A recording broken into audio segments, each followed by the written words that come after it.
and she finished that right before Christmas. So we went over there to visit her, and I still have a brother in Vietnam, in Saigon, which is south of Vietnam. Mhm. So I flew into Hanoi, and then took all the tours and went all the way down to Saigon to visit my brother, which I haven't seen him in like 27 years. So Oh wow! Oh, it was a Wow. good reunion. Yeah, Wow. yeah. that was nice. Yeah. Here I am. I can't get past Petersburg. Mm-mm-mm. Yeah, you might want to try Prince George. I heard Prince George is pretty. Do that? The Delta fly there, Mike? Short flight, really short flight. Okay. And of course, the issue that parachute we spoke of earlier, right? So That's right. Oh my goodness. again, Mike, we are live. I just clicked us back live a minute or two ago, and Mike, it's just good to have you back, man. We are ready. Yes. We're ready Thank to fire you. some landlords in Appreciate it. 2023. Thank Mike. you. We really are, man. You know, and we know everybody needs a vacation. But next time, we just need you to run your vacation time through committee, okay?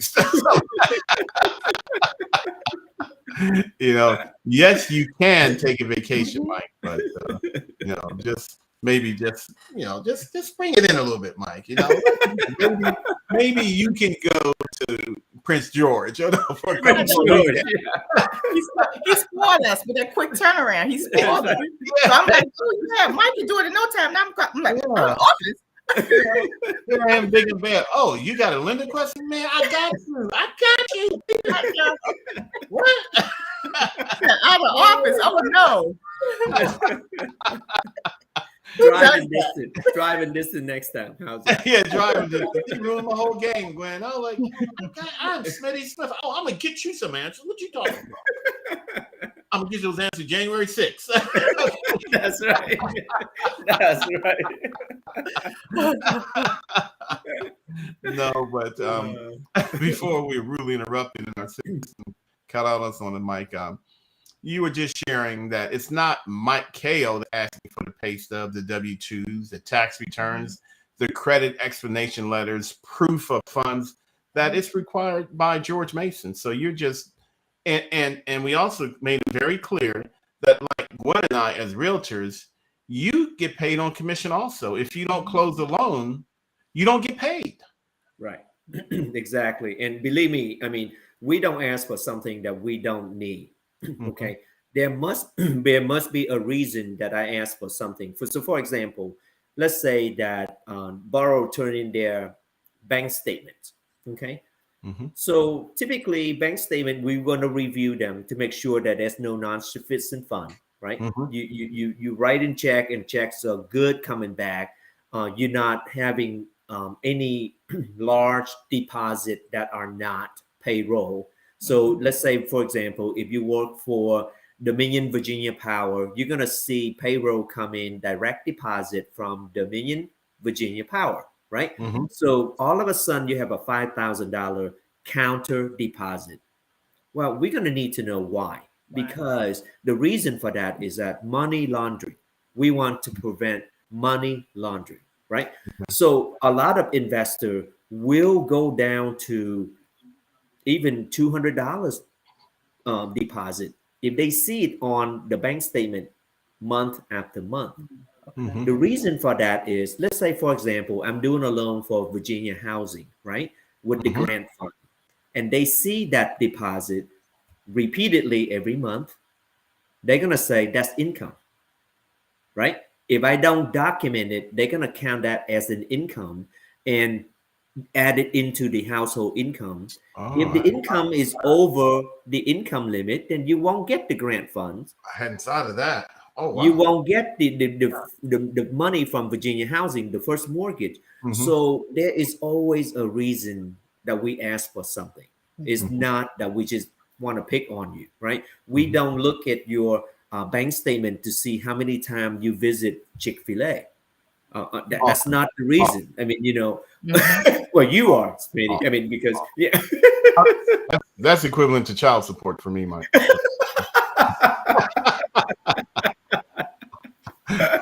I paid my child support, Mike. I thought it was Panera Bread.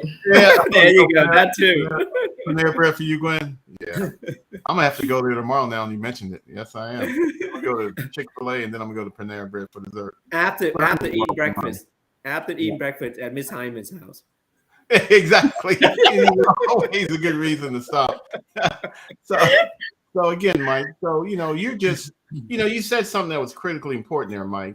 And what you said, and what I want to just make sure to point out, someone else has to approve what you're approving. So you have to prepare a file that somebody else has to approve. So it's like, we all have a boss.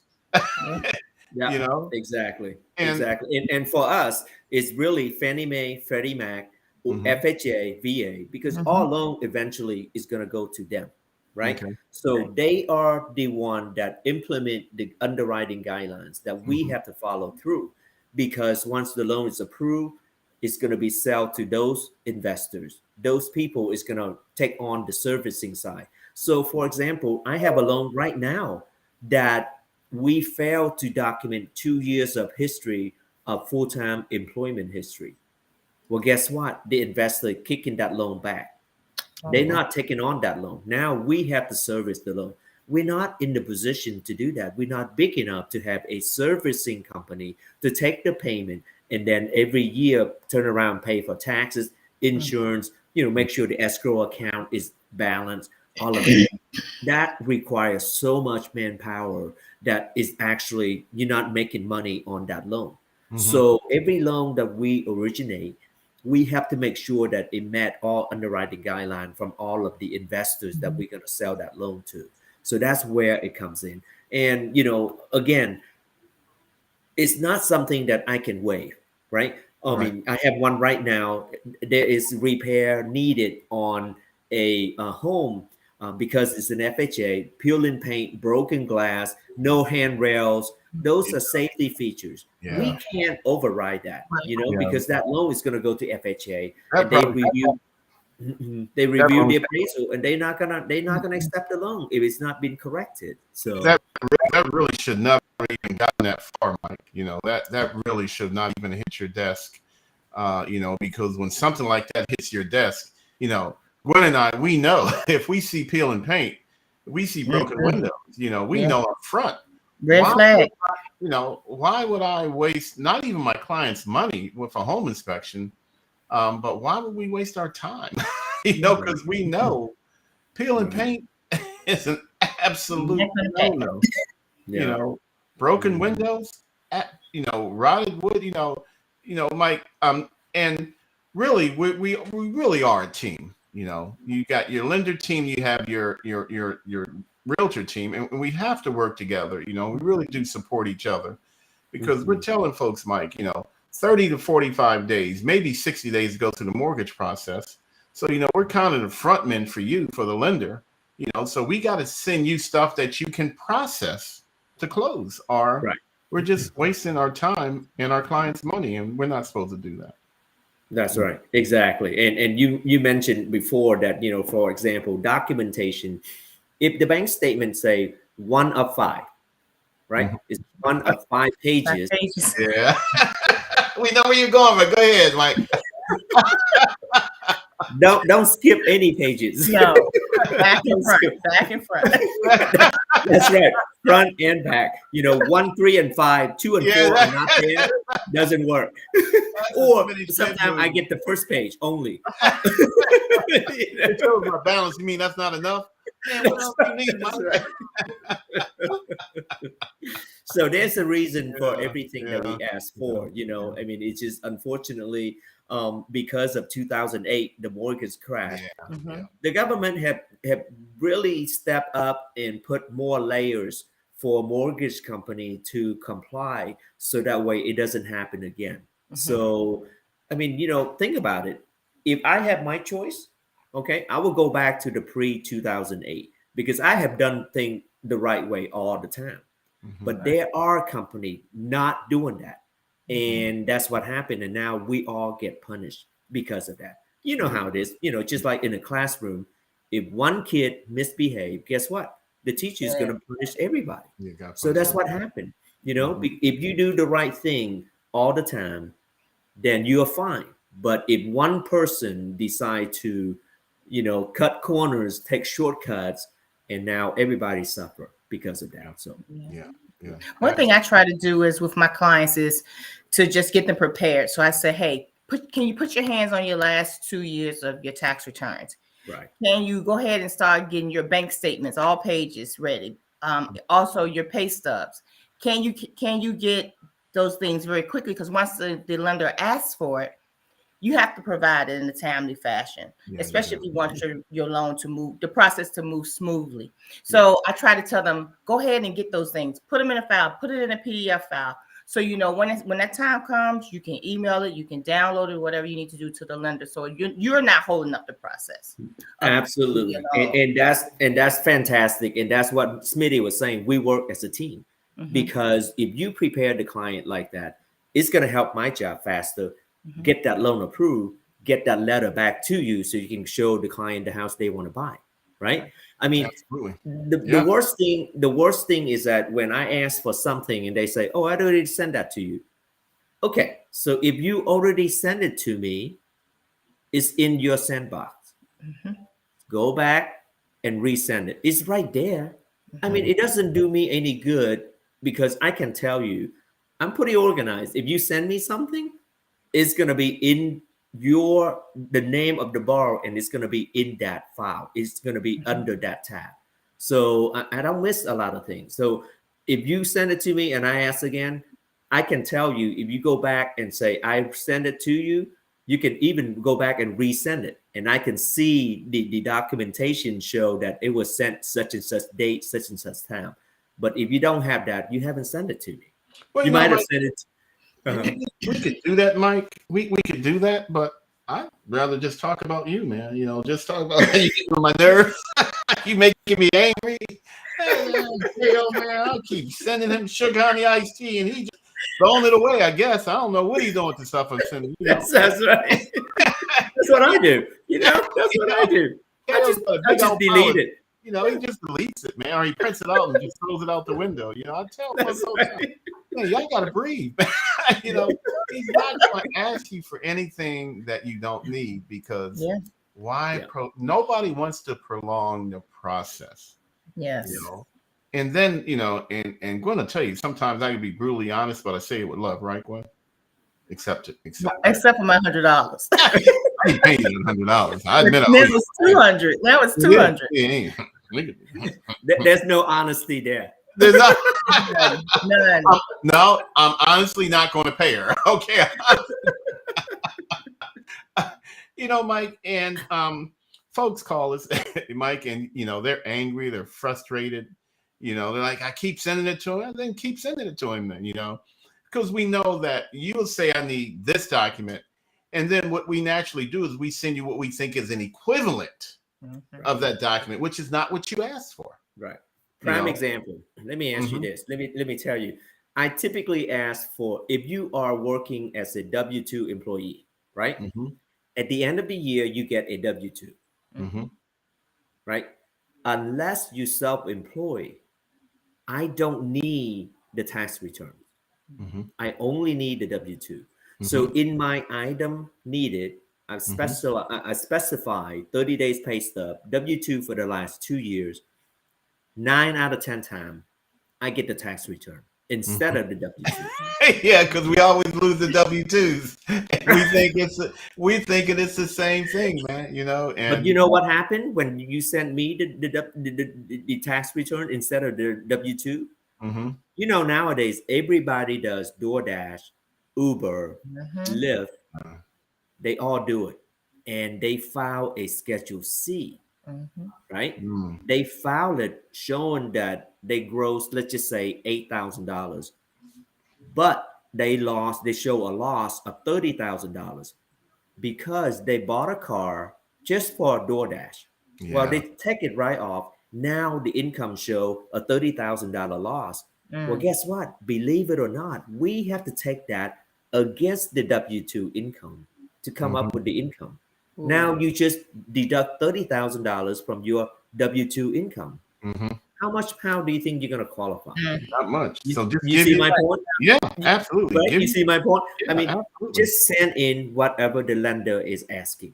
Don't give more than what they're asking. We don't want to see it. We don't want to see any of that. So don't be fancy. Just Don't be give fancy. me- And if you have question, you're not clear on an item, call the loan office. Don't just assume and send everything in. Once we get, a lot of time you upload the information to the file, it's going to be in there. Underwriter is going to have the ability to look at it. And once they look at it, they cannot turn away. Me, I'll turn the other way. I will tell them that this is not what I'm looking for. I only need a W-2. Send me just the W-2. But underwriter, once they see, they can't re-see it. So, unsee it. Wow. So, Mike, how many different layers would you say you have to go through? How many different bosses do you have? How many different layers of approval? It's not a lot, really, Smitty, because I do everything up front. You and I both know when I write that pre-approval letter, it's good as gold. Because I don't put my name on it until I run it through DU or LP, which means I have collected all of the documentation up front. Now, if for some reason the approval, the time expire after the 90 days, the borrower, I have to pull a new credit report. And during that 90 days, they decide to go buy a car. Well, now the new credit report is going to show a car payment. The approval process is no longer valid, right? Everything has to be done again. Or they decide to go from a W-2 employee to self-employed. And I can't even count the income at all. So that's the issue there. So once the loan is pre-approved, I want to get that person under contract as quickly as possible before they change their mind or they do something that jeopardize the approval process. So, Mike, I have not one time ever had a pre-qualification or pre-approval letter from you that did not go through except for maybe 3 or 4 times. And those 3 or 4 times is because my client, who after I spent countless hours counseling, don't do this. Don't do that. Don't you dare do this. What do? They do this. They do that. They do exactly what we tell them not to do. And they get happy and they go furniture shopping. And I tell them, don't even look at Haynes. Don't look at any furniture store. Don't even drive past it. If you go in and if you apply for credit, that's a problem. You don't even have to get approved. The fact that you applied for it is going to be a problem for us. Right. And remember, I mentioned earlier that the 620 credit score. So if a client have a 620 middle score, I got an approval. And then they go to Haynes and open an account. Guess what? That credit score dropped from 620 to now 617 or 615. I can't do the loan. That approval is null and void. Right? And there's no way of explaining that away. See, what had happened was I didn't actually open the account. I was just kind of thinking about it. None of that matters, does it? It's a 620. It's either 1 or 0 on or off, Mike. Is that right? That's exactly right. Yep. And you are correct. Some investors are saying that we're not taking loan at 620 anymore. We're going to take it at 640 because they do a study and say between the 620 and 640, there are more foreclosure or late payment. So they decide, well, let's just raise it up to the 640. They want a better pool of clientele. They want a better pool of borrowers. So, you don't want to be in that position. You want to be in the 680, the 700. So if for some reason somebody inquired into your account and it dropped 2 or 3 points, it's not a big deal. Not a big deal. You have plenty of room to work with, kind of thing. So I only know one person, Mike, that has a credit score of 1,000, and that would be Gwen Murphy Johnson. Gwen Murphy Johnson, she could give all my clients, if she would give all my clients 50 points, she'd still be okay, Mike. You know what? Credits. It only goes up to what, 900, 900? How in the heck Gwen gets to 1,000 is beyond. I think Gwen can work on that. If you give her that $200, I'm not giving her the money, Mike. You know we talking, Mike. You know we talking. Those are dollars and cents. Wait, Gwen. Oh, he froze now. We're losing connection. We are losing connection. More power, Compton. I would love to have my money. There's some things I can do. I can save it. There you go. Oh, look at that lip. Look at that. You know, back in the day, they used to charge a quarter on $1. So Yeah. make me do that. Mike, man, I really appreciate you explaining that, because folks just have to understand that you got to play by the rules. You know, sometimes we can, I call it dib and dab, zig and zag. Sometimes we play between the cracks, but not when we're going to a mortgage company. We're asking them to lend us a bunch of money. You know, we just got to do it the way, and it gets done faster. There's less frustrations in the end, and you get into your home sooner. You know, I would tell everybody, don't save 15% at Kohl department store. Don't save 10% at JCPenney. Don't try to add additional savings to Wally World to get their Wallywood credit card. Leave it credit neutral, family. Credit neutral is success. All right, because everything matters. Yes. You know, unless you have money to pay cash for everything, credit is king. Cash is no longer king. I hate to say it, unless you have $250,000 cash like to when, buy a house, like what, or $250,200 when you pay her that $200. No. He's never gonna have 25,000. What would that be? 250,200. Yeah, never gonna happen. It's not gonna happen. The whole world knows you owe me now. I know. Hey, I never did not hear it. Let me tell you 5,000 followers know you owe me. Everybody in the whole entire universe knows that I owe Gwen $100. Oh, I thought it was 200. It now was. It's going down to 100. I was just trying to get her to agree to it, Mike. Mike, you just cost me $100, man. I don't know how I feel about this, Mike. Thank you, Mike. You see, I didn't respond. He's not going to invite me back. Oh, we need you. That much you know. Mike, I'm going to let you go, but I just have one more thing I want to bring up, because you keep sharing such good information. And this is something that folks got to understand, and I want to make sure that I'm still accurate, because I know things change. Some of my clients, Mike, they have overdraft protection, right? Where their savings account is linked to their checking account.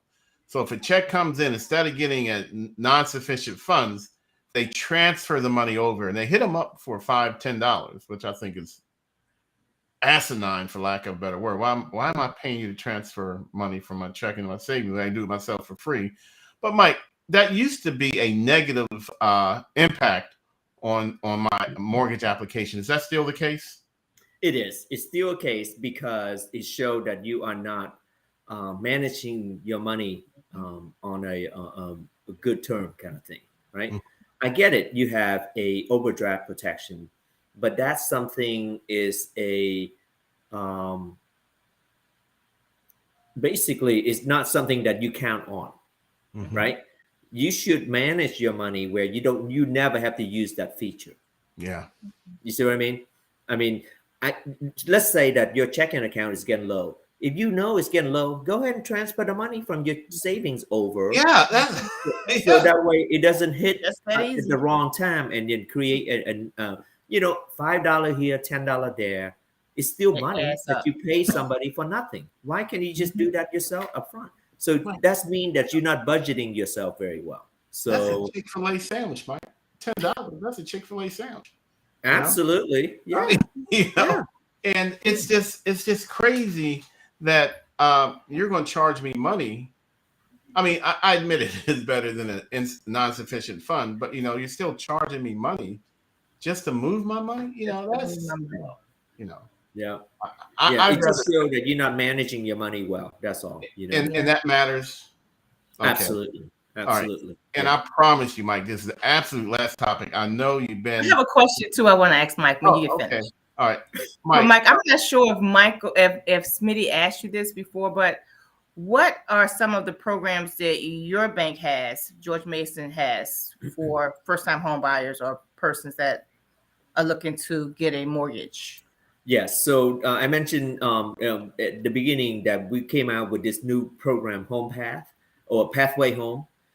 What it is that it's a 97% loan to value with no mortgage insurance. Interest rate is going to be right around 1% lower than the current market rate. So what that does is that it's going to increase the buying power for the borrower because there's no mortgage insurance and lower interest rate. So it really is a good program. It is it has to be a designated area, but I can tell you, it's based on the map. Basically, everything is under that. So it's a new program that we roll out probably 30 days ago, kind of thing, and it's been doing really well. Been doing really, really well. So yeah. And Gwen, we got into some examples, Gwen, of how it could be as much as $175, $200 of additional buying power that our clients now have because without having to pay that mortgage insurance. Okay. And Mike, it's MIP, mortgage insurance premium, if it's a government loan, but it's PMI if it's a conventional loan, right? Private mortgage insurance. Yep. But it's still the same PMI or MIP because I want to do. It's still the same. I want to do a segment on that. Just making sure folks understand that. And again, that has nothing to do with your homeowner's insurance. Nothing at all. This is just protecting the lender should you default. That's correct. Yep. Homeowner insurance is when a tree fall and hit your house, or fire, or anything that damage to the house. Just like you have car insurance. If you get into a car accident, then the insurance company will pay for it. So it's a replacement cost. It's a homeowner insurance, also known as hazard insurance. Hazard insurance, but this type of insurance is we're just protecting the lender. So if I get sick, it's not like income protection. It's not life insurance. It's of no benefit to me. It's there to simply protect the lender. That's correct. Is that now for the life of the loan, or is it still till you get to the 20%? How has that been working? That's a good question. On conventional loan is when you have 20% equity, that insurance is gone. Okay. Unfortunately, FHA is the life of the loan. Life of the loan. Life of the loan. Yeah. So let me see here. There's 12 months in a year. So if I'm paying 150, there's not enough light. 150 times 12 is 1,800 times 30. So that is $54,000. That's real money. That's real money. So, Mike, and this is really hard for folks to sometimes to really grasp. Sometimes it really is better, and I hate to say it, I do, but sometimes when you do the numbers, sometimes it's better to rent for just a little bit longer and focus on your credit. We had someone on our live jam this morning asking about rent, what option to buy, and I always go ballistic when I hear that, because that's really called rent what option to rent or rent what option to move, because or lose. Rent what option to lose. There you go, Gwen.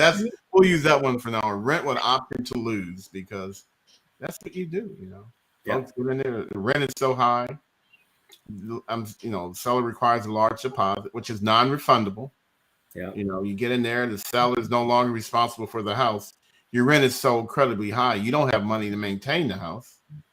So then when it's time to buy it, your credit score hasn't changed. If anything, it's going further down. So now you got to move and you forfeit your deposit and all the extra rent you paid that they were supposed to go towards the purchase. It's just gone. You have to really discipline yourself to be able to enter a rent to own contract. You have to. I mean, the only case that I can think of is like if you declare Chapter 7 bankruptcy, and where you have to pay, you have to wait for 2 years to get financing. Then, and you really want to buy instead of rent, then yes, get into something like that while you reestablish your credit and wait for the waiting periods to expire to be able to buy. But even that, you have got to discipline yourself. I mean, you got to create an account where you can set aside money for the closing costs, down payment, or make sure that your credit score is higher by reestablish your credit, things like that. And a lot of time people get into a house and they get comfortable, and they Yep. don't worry There you about go. that anymore. And then Yeah. all of a sudden, 2 years have gone by, and you are still at square one. Yeah. And here you go. You lost your deposit and nothing. You have no house. So rent to lose is a good term. Yeah. That sums it up, Gwen. Yeah. That's I'm gonna steal that, Gwen. I'm gonna steal that, and I'm It's going. gonna cost you $199. You can sell it. You can sell it to him Just say hey, I'm for another 200. Show me your copyright protection, man, and I'll gladly. I still won't pay you. I'll just change your word with option to lose. I'll just add a word to it. Guys, thank you for being here. Gwen, did you have any questions before we let Mr. KO get back after being on the air for over 20 hours? I can't fathom. I'm still there, man. I cannot fathom. I mean, other than sitting, what else can you do? You just sit for 20 hours? You get up and walk around up and down the aisles and Wow. yeah. I was like, like the mall walkers. I was the airplane walker. You just get up, you walk to the front of the airplane, you walk to the back of the airplane, and people aren't looking at you wondering why. Nothing changed for 21 hours. They're like, oh, it's the same guy. Do they have a gym? Do they have a place where you can stretch out and do some yoga? Man, no, I wish. I cannot imagine. No, sir. No, sir. Well, Gwen and Mike, thank you guys for joining me. Mike, dare I say, I am going to ask you to come back and join me again one day early next month just to continue the sharing, because people need to know. People need to know. People need to understand what to do, but more importantly, what not to do. Okay. And, and next time we talk, Mike, maybe we get into a little bit deeper into this self-lend stuff. I still just cannot wrap my brain around the self-lend where you open an account, but you're paying yourself, and then that helps you build credit. And so maybe next month we can get into that a little bit to make sure that folks are really truly helping themselves. Because I had one client who was late with her self-lend. Like, what? Like, here, let me give you Gwen Murphy's phone number, because Gwen's gonna clear you away, okay? now that is bad. Yeah. Can you imagine? Yeah. You'll pay yourself back. Yeah, exactly. Yeah. So Gwen Murphy and your 1,000-point credit score. Thank you for 1,000 points, man. Not quite 1,000, but it is. But I'm good. It is too. Mike, what is the highest credit score out there for most of them? 850. Yeah. So how did Gwen get 1,000? I don't have no 1,000. She's special. She's special. Yeah. Well, she's definitely special. She hacks the system somehow. I just pay my bills. That's right. And don't overextend. Yeah. And how long you been in your house, Gwen? Since 1995. I'm a proud homeowner. She's never moving, Mike. We just said earlier, 5 years. Man. Realtors must hate you. Not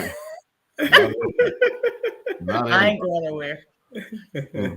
So 1995. What's 5 minus 23? 18 years? A long time. Long time. I stopped counting.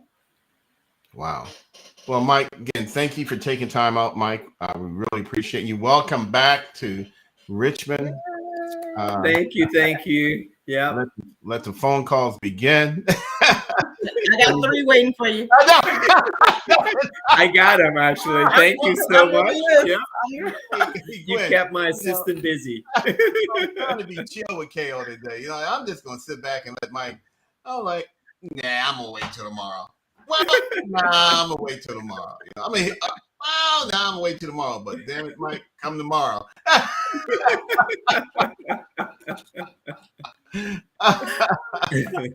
Oh, man. But guys, thanks for hanging out with me. I really do appreciate it. Both you guys have a blessed and highly flavored evening. Mike will be hitting you up tomorrow. We got a radio ad coming. Our Clovis show is running tomorrow. So we always get a bunch of calls after that. So we give you a call. Gwen Murphy, thank you for hanging in here with us. I'm sorry, what? I said, thank you guys for having me. Yeah, yeah. I appreciate the invite. So yeah. Yeah, okay. I got my ear on you, Gwen, because she's sneaky, Mike. You gotta watch her. I shouldn't No, say sneaky because June got angry when I said sneaky. She's funny. She's very funny. She'll say something and you won't catch it till the next day. Okay. Okay, so all right. But Gwen is an excellent agent, family. She really cares about folks. I can honestly say that. Gwen, matter of fact, before I let you guys go, would you mind please sharing your phone? I gotta change this graphic so that your names show up. Please remind me to do that. Oh, But if you guys wouldn't mind sharing your phone number so the folks can reach out to you. okay. Well, I'm Gwen Murphy Johnson. My phone number is 804-301-5989. And that'll be $200. Mike, you go ahead. I'm afraid to say it now. I don't blame you, man. Double. He knows I'm a banker. He might charge me double. But anyway, Michael Kale, George Mason Mortgage, 804-301-8415. Hey, where'd that Eagles graphic come from? Gwen, I didn't know you're an Eagles fan, Gwen. I am not. Wow, look at that. Look at that screaming Eagle, Kale. Gwen, All right, it's gonna freeze up again. All right, thanks, guys. Thanks for having a blessed Thank evening. you. guys. Have a Really Thank good you. night. Bye. Have a good evening. Bye-bye.